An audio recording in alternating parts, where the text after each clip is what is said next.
Hey guys, कैसे हैं आप लोग। होपफुली आप लोग बिल्कुल ठीक होंगे। और आज हम पढ़ रहे हैं फ्री एंटरप्राइज।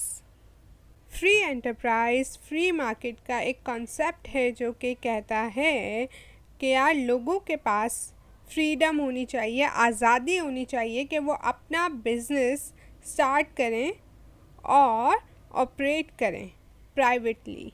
ठीक है, किस लिए?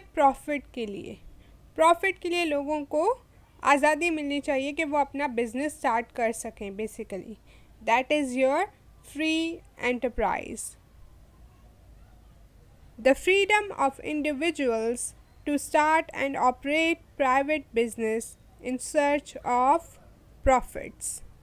Alright guys, that's it for this video. I really hope आपको अच्छी लगी. If लगी तो make sure to give this video a thumbs up. Do subscribe and share, and I will see you guys in my next video. Bye guys!